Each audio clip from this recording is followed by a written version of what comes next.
பட்டை விரலோ தலையோ காணிக்கையாக இந்நாள் எவனும் கேட்டால் பட்டை உரியும் சுடுகாட்டில் அவன் கட்டை வேறும்.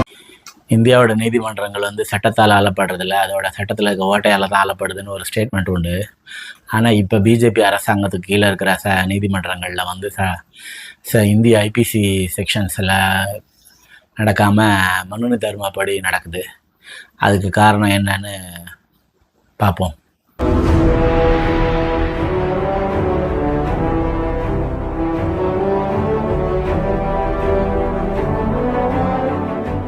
வணக்கம். திராவிடன் ஸ்டாக் யூடியூப் சேனலுக்கு உங்களை வரவேற்கிறேன். இந்த காணொலியை சப்ஸ்கிரைப் பண்ணி பாருங்கள், லைக் பண்ணுங்கள், ஷேர் பண்ணுங்கள், கமெண்ட் பண்ணுங்கள். வியூஸ் எல்லாம் இருக்குது, ஆனால் கமெண்ட்ஸும் இல்லை சப்ஸ்கிரைபும் இல்லை. கொஞ்சம் அதை பார்த்து செஞ்சுதாங்க. உங்களோட தொடர் ஆதரவுக்கு ரொம்ப நன்றி. இப்போ நீதிபதி திரு ஆனந்த் வெங்கடேஷ் அன்புமணி அவர்களையும் திரு ராம்தாஸ் அவர்களையும் உள்ளரங்கில் வச்சு தனியாக மீட்டிங் பேசி ஒரு தீர்ப்பு கொடுத்துருக்காரு. ஆக்சுவலாக இது எப்படி இருக்குன்னாக்கா, சட்டத்துக்கு முன்னாடி அனைவரும் சமங்கிறதான் நம்மளோட இந்திய ஐபிசி. ஆனால் இங்கே என்ன நடக்குதுன்னா, மேல் மட்டத்தில் இருக்கவங்களுக்கும் அதை ஜாதி அரசியல்னு சொல்கிறதா இல்லை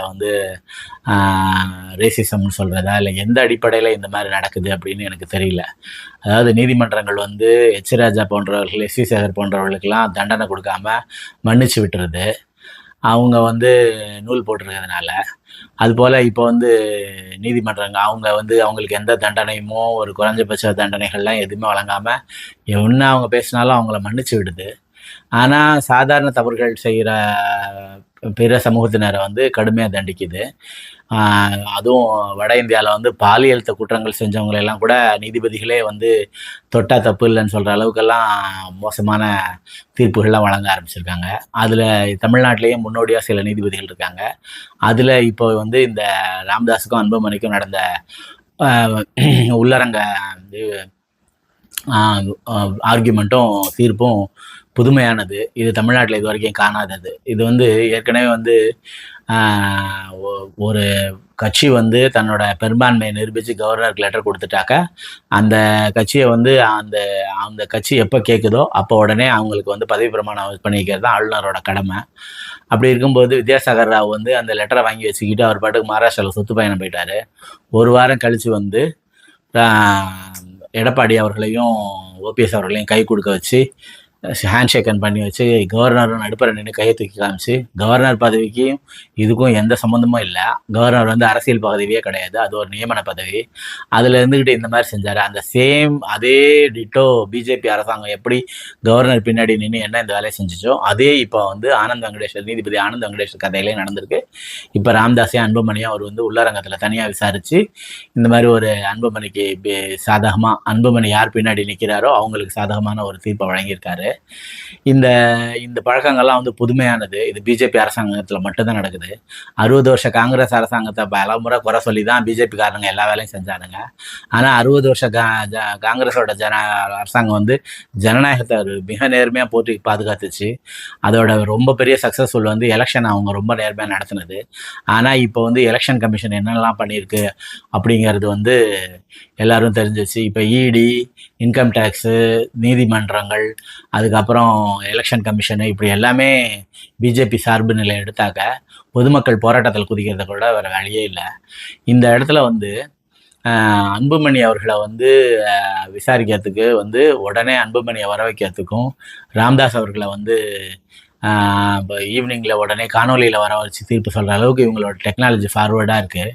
இதே மாதிரியான இவ்வளோ ஃபார்வேர்டாக இவங்களால் தீர்ப்பு வழங்க முடிகிற இவங்களாலேயே இவங்க 18 வருஷம் ஜெயலலிதாவோட வழக்கை ஜெயலலிதா எந்தெந்த விதமாலாம் இழுத்தாங்களோ அந்தந்த விதமாலாம் ஜெயலலிதாவோட கேஸை இழுத்து ஜெயலலிதாவோட மறைவு வரைக்கும் காத்திருந்து ஜெயலலிதாவோட மறைவு நிச்சயமானதுக்கு அப்புறமா இவங்க கோர்ட்டில் போய் அந்த தீர்ப்பை வழங்குறீங்களான்னு அந்த வழக்கில் வாதாடின நாரிமன் அவர்களே உச்ச நீதிமன்றத்தை கேட்டார். அதுக்கப்புறம் அவங்க நாங்கள் ஒரு வாரத்தில் சொல்கிறோம்னு சொன்னாங்க. அந்த ஒரு வாரத்துக்கு வித்யாசாகர் ராவ் இப்போ சுற்றுப்பயணம் மேற்கொண்டார். ஒரு வாரம் கழித்து சசிகலாவை தண்டித்து அந்த தீர்ப்பை வழங்கி எடப்பாடி பழனிசாமி இப்போ முதலமைச்சராக்குனாங்க. இவ்வளோ மோசமாக, இவ்வளோ அப்பட்டமாக இது பிஜேபிக்கான நீதிமன்றமாகவே இது செயல்படுது. பிஜேபி என்ன சொல்லுதோ அதை அப்படியே தீர்ப்பாக வழங்குற அளவுக்கு மோசமான நிலையை உருவாக்கியிருக்காங்க. இந்த இடத்துல வந்து இதை கேள்வி கேட்கவோ, இதை நீதிமன்றங்கள் செய்கிற இந்த தவறுகளை பற்றின பேசவோ எந்த இதுவுமே இல்லை. இப்போது ஜெயலலிதா அவர்களோட கேஸில் வந்து அந்த நீதிபதி குமாரசாமி வந்து ஒரு அப்பட்டமான ஒரு பொய்யான தீர்ப்பை வழங்கினாரு. அந்த கணக்கு வழக்கில் தப்பு சொன்னார். இப்போ வந்து ஒரு வக்கீல் இப்போ சிவி சண்முகம் வந்து இப்போது உங்களுடன் ஸ்டாலின் இதுக்கு எதிராக ஒரு கேஸ் போட்டோன்னே, நீங்கள் வந்து அரசாங்கத்துக்கு எதிராக இந்த மாதிரி வேணும்னு செஞ்சுருக்கீங்க, உங்களுக்கு நாங்கள் 10 லட்ச ரூபா அபராதம் போடுறோம்னு சொல்லி அவர் மேலே ஒரு எதிர் தீர்ப்பு சொல்லியிருக்காங்க. அது வரவேற்கத்தக்கது தான். அதே சமயத்தில் இந்த மாதிரி தவறான தீர்ப்பு சொன்னார்ல அந்த குமாரசாமி, அவர் மேலே இந்த அரசாங்கங்களோ இந்த நீதிமன்றங்களோ எந்த நடவடிக்கையுமே எடுக்காதா? அதாவது நீதிமன்றங்களில் வந்து எல்லாரும் ரொம்ப நேர்மையானவங்க, நீதிபதிகள்லாம் ரொம்ப உண்மையானவங்கன்னா நீதிபதி பங்கஜ் வர்மா எப்படி இவ்வளோ கட்டுக்கட்டா பணம் வீட்டில் வச்சுருந்தாரு? அப்போ நீதிமன்றங்கள் செய்கிற தவறை கேட்கறதுக்கு இங்கே யாருமே ஆள் இல்லை, அதுக்கான வழிமுறையும் இல்லை. அவங்க வந்து தெரிஞ்சே இந்த மாதிரி தவறுகளை செஞ்சுக்கிட்டே இருப்பாங்க. அவங்கள யாருமே கேட்க முடியாதுங்கிறது ஒரு ஜனநாயகத்தோட வந்து ரொம்ப ரொம்ப மோசமானது. இதில் வந்து இந்த அன்புமணியோட கேஸில் வந்து அன்புமணி வந்து மிகப்பெரிய தவறை செஞ்சுருக்காரு. அன்புமணி வந்து செஞ்சதை வந்து அவர் நினச்சதை அவரால் நீதிமன்றத்திலே சாதிக்க முடியும்னு சொன்னால், அப்போ சாமானியனோட நிலை என்ன?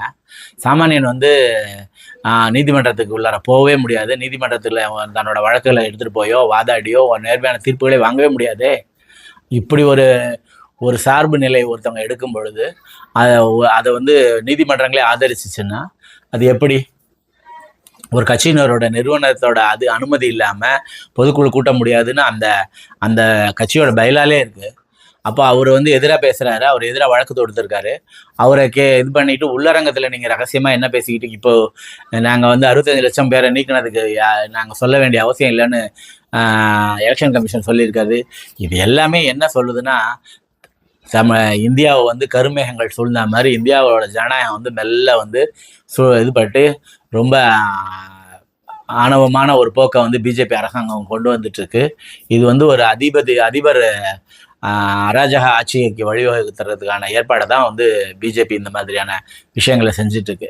மக்கள் கடைசி நேரத்தில் வந்து எல்லாத்தையும் மேலேயும் நம்பிக்கை இழக்கும் போதும் அரசு நிறுவனங்கள் மேலேயும் எலெக்ஷன் கமிஷன், நீதிமன்றம், ஊடகங்கள் இதெல்லாம் மேலே மக்கள் நம்பிக்கை வச்சு தான் தங்களோட ஜனநாயகத்தை கடமை ஆற்றிட்டு இருக்காங்க. ஆனால் மக்களுக்கு வந்து நம்பிக்கை மெல்ல இழக்கிற அளவுக்கு இந்திய அரசாங்கம் செயல்படுது, இந்திய ஜனநாயகம் நடக்குது.